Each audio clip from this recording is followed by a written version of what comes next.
வையம் என்னை இகழவும் மாசு எனக்கு எய்தவும் இது இயம்புவது யாதியனின்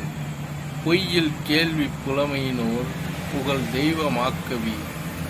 மாற்றித் தெரிக்கவே. அதாவது வையம் என்னை இகழவும்,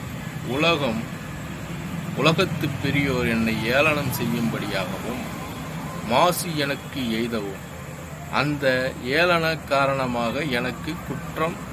நேரிடும்படியாகவும் இது இயம்புவது யாது எனின், இந்த காப்பியத்தை பாடுதற்கு காரணம் யாது என்று கேட்டால், பொய்யில் கேள்வி புலமையினோர் புகழ், பொய்மையில்லாத கேள்வியினால் உண்டாகிய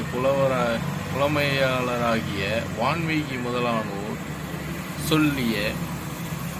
தெய்வமாக்கவி மாற்றித் தெரிக்கவே, தெய்வத்தன்மையால் பெருமை கொண்ட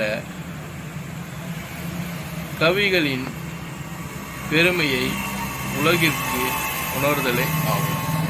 அதாவது இந்த வையத்தில் பெரியோர்கள் சான்றோர்களாகியவர்கள் என்னை ஏளனம் செய்யும்படியாகவும், அந்த ஏளனத்தால் எனக்கு குற்றம் நேரும்படியாகவும்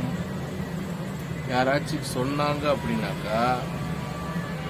இதை பாடுறதுக்கு காரணமா இருந்த விஷயம் எதுன்னு என்னை கேட்டாங்க அப்படின்னாக்கா, இது அதான் பொய்மையில்லாத புலவராக இருக்கிற ஒரு தெய்வாம்சம் பொருந்திய புலவரான வான்மீகி எழுதிய அந்த இதுவை அடிப்படையாக கொண்டு தான் நான் எழுதினேன் அப்படின்னு சொல்லிட்டு கம்பர் இங்கே சொல்கிறார்.